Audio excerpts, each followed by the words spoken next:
Salut tout le monde, j'espère que vous allez bien. Après une petite pause bien méritée, je reviens ce mois-ci pour vous parler d'une trilogie que j'ai lue au début de l'été. Il s'agit des Chroniques des Rivages de l'Ouest, écrites par nul autre que Ursula K. Le Guin. C'est sans doute l'une des autrices de science-fiction et de fantasy la plus connue. Si son nom ne vous dit rien, peut-être que vous avez tout de même entendu parler des Contes de Terre-Mère. En général, c'est cet ouvrage-là qui est le plus connu du grand public. Peut-être aussi parce qu'il a été adapté par Miyazaki avec d'autres romans du même cycle. En ce qui me concerne en tout cas, je connais assez peu l'œuvre d'Ursula Le Guin. Jusqu'à présent, j'avais justement lu uniquement les Contes de Terre-Mère il y a très longtemps et j'avais bien aimé, en particulier pour le style d'écriture qui est vraiment très très beau. Je pense que cet ouvrage-là a beaucoup inspiré d'autres auteurs. J'avais trouvé des éléments qui me faisaient un peu penser à Eragon notamment, que j'avais beaucoup aimé lire quand j'étais ado. À l'époque, je m'étais un peu renseignée sur l'autrice, j'avais lu qu'elle parlait notamment d'écologie et de la condition des femmes dans ses écrits, et donc ça m'avait donné envie d'approfondir un peu plus son œuvre, mais je ne savais absolument pas par quoi commencer. En sachant qu'elle a écrit plusieurs cycles qui comprennent beaucoup de romans quand même, elle a écrit beaucoup de science-fiction et j'ai toujours eu un peu de mal avec la science-fiction, donc je l'avais un peu mise de côté jusqu'à il y a peu où je me suis dit qu'il serait peut-être temps de vraiment la lire. Donc je me suis plutôt orientée vers une trilogie de fantasy médiévale, plutôt orientée jeunesse, qui me semblait intéressante et plus accessible pour commencer. Et je dois dire que je n'ai pas été déçue de mon choix. Alors, de quoi parlent les Chroniques des Rivages de l'Ouest? Bon alors déjà, normalement, parler d'une trilogie, ça devrait être presque impossible sans divulguer des informations importantes, mais là, ce qui est bien, c'est que chaque histoire est plus ou moins indépendante. En fait, dans chaque tome, on va suivre un personnage qu'on va retrouver au tome suivant, mais de façon beaucoup, et parfois vraiment beaucoup, plus secondaire. Les intrigues se déroulent toutes dans le même monde, mais à chaque fois à un endroit bien différent. Donc on va retrouver parfois certains quand même points communs, comme la religion par exemple, ou certaines mœurs, mais à chaque fois on découvre un nouveau personnage dans un nouvel environnement. Dans le premier tome, qui s'appelle Don, cette couverture est incroyable, comme toutes les autres d'ailleurs. On va suivre l'histoire d'Aurek, un jeune garçon qui vit dans une région divisée en plusieurs domaines, dirigés chacun par une famille.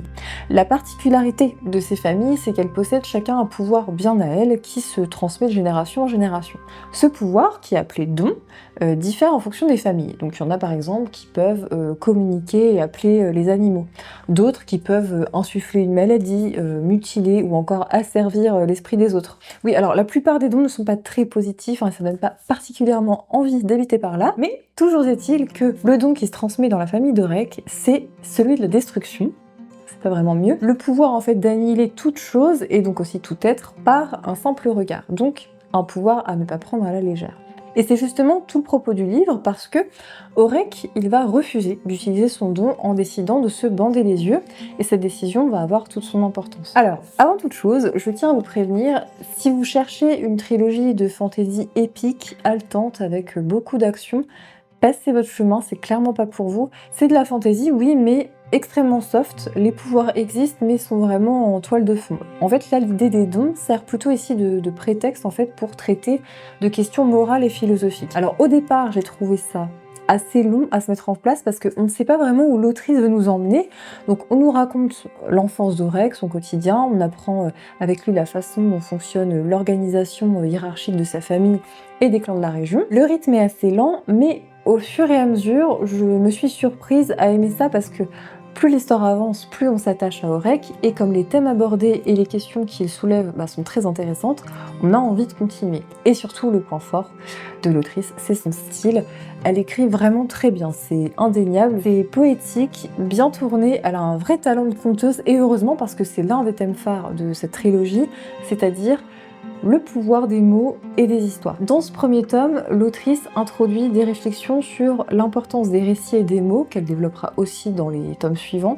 Là, dans le premier, elle aborde surtout des questionnements autour du pouvoir, parce que tout le drame d'Aurek, c'est qu'on attend de lui qu'il maîtrise son don pour protéger sa famille, alors qu'il refuse de l'utiliser de tout son être. Donc à travers ce personnage, elle questionne vraiment ce que le pouvoir fait de nous.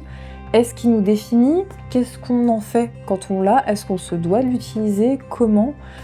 Il est aussi beaucoup question de la notion de liberté. Elle oppose par exemple la prédestination à l'autodétermination, parce que Aurek se demande s'il doit suivre la voie qui qui est toute tracée pour lui, qu'on a choisie pour lui, ou s'il peut et s'il doit faire ses propres choix avec toutes les conséquences que ça entraîne. Il est aussi beaucoup question du poids des mots, de leur pouvoir et de comment ils peuvent nous façonner. Il y a vraiment beaucoup de matière à réflexion. On suit donc le cheminement de pensée et l'évolution d'Aurec parce que cette histoire, c'est aussi un récit d'initiation. On le suit principalement pendant son adolescence et on assiste aussi évidemment à son passage à l'âge adulte. Et franchement, j'ai trouvé ça très intéressant. Pourtant, au début, j'étais assez perplexe parce que je ne m'attendais vraiment pas à ce que les éléments fantastiques prennent finalement aussi peu de place, ou en tout cas, pas de la manière dont je l'avais imaginé, loin de là. Mais une fois qu'on est dedans, on ne décroche pas. Le rythme est particulier, l'autrice accorde de l'importance aux détails, elle décrit par exemple la vie quotidienne des personnages, qui est assez simple, elle s'attarde sur les paysages, les saisons, c'est parfois assez lent, mais je trouve qu'en fait c'est ce qui fait son charme, c'est ce qui rend aussi le récit vivant.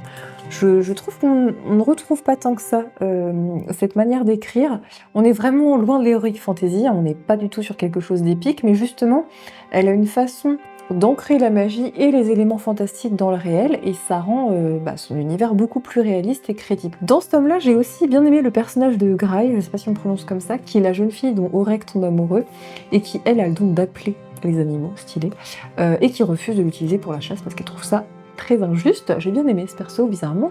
Elle est plutôt calme, et je trouve que le lien qu'elle a avec Aurec est intéressant, ils sont touchants tous les deux. Donc voilà pour le tome 1. Ensuite, on a le tome 2, évidemment, avec voix. Alors l'histoire se déroule 20 ans plus tard, cette fois. On suit Neymar Galva, une jeune fille qui vit dans la cité d'Ansoul.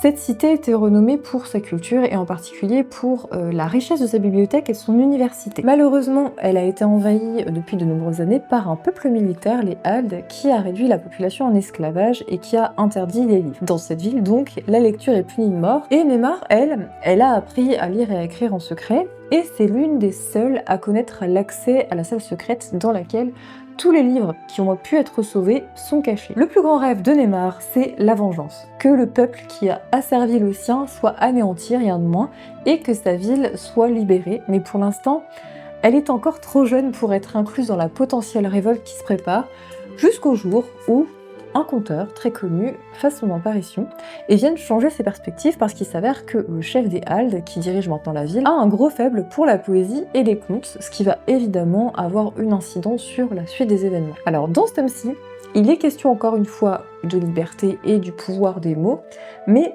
par un autre angle. Ici, on a une société dans laquelle la lecture est prohibée, les mots sont vus comme le mal incarné, et en face, la seule option autorisée, ce sont les dogmes religieux.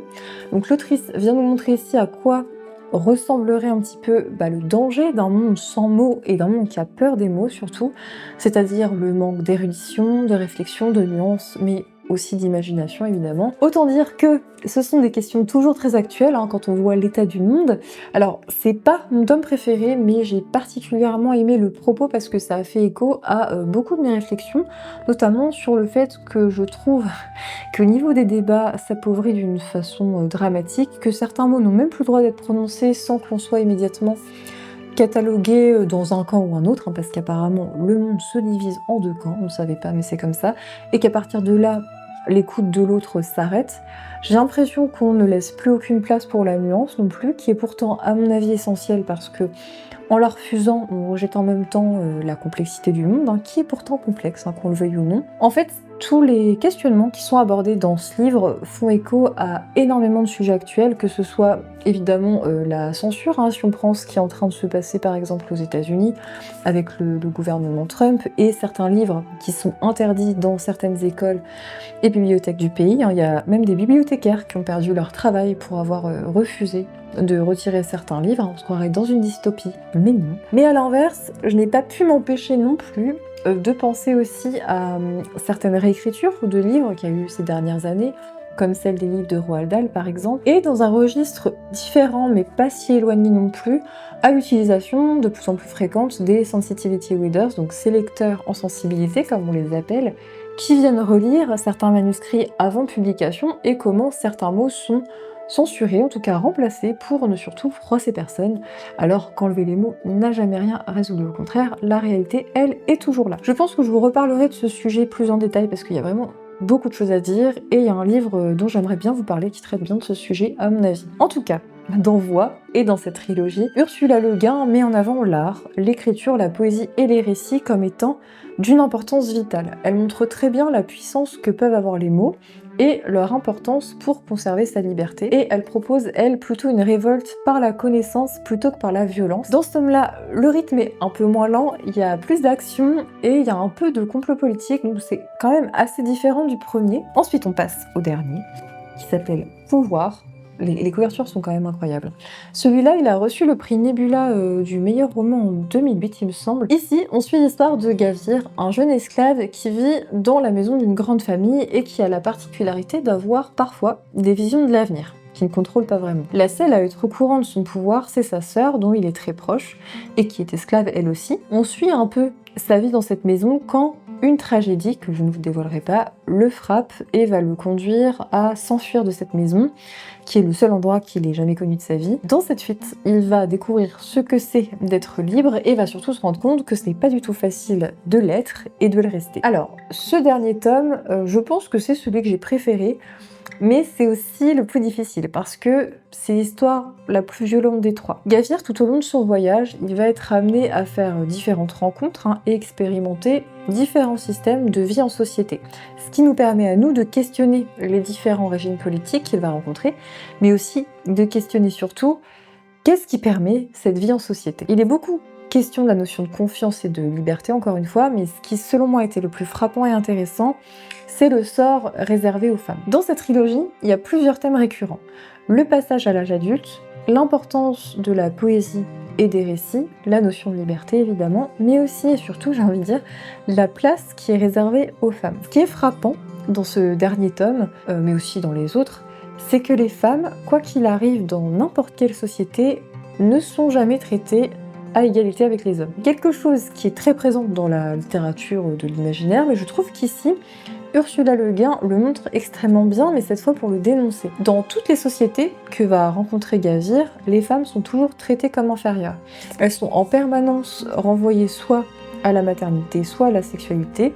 Elles sont perçues comme étant en fait des objets ayant une valeur marchande ou sexuelle, que ce soit une esclave qui va être achetée ou vendue, ou une fille de bonne famille qui sera destinée à être mariée à une famille importante sans qu'elle ait son mot à dire. Quoi qu'il arrive, la notion de consentement et de liberté n'existe absolument pas pour elles et leur vie leur échappe complètement. Ce que j'ai trouvé vraiment bien, c'est qu'elle aborde beaucoup de sujets liés à ces injustices, mais sans que ce soit le propos principal, et pourtant c'est omniprésent, que ce soit par des situations, des personnages, des événements, et ce qui est d'autant plus fort, c'est que c'est Gavir, donc un jeune homme, qui en prend conscience tout au long de son périple. L'autrice arrive à aborder beaucoup de thématiques autour des injustices que subissent les femmes, que ce soit la maternité imposée, le viol et violences, le manque de perspective, le manque ou l'absence de crédit accordé à leurs paroles. Dans Voix par exemple, Neymar est obligé de se travestir en jeune garçon parce que c'est dangereux pour les femmes et les jeunes filles de se promener dans la rue.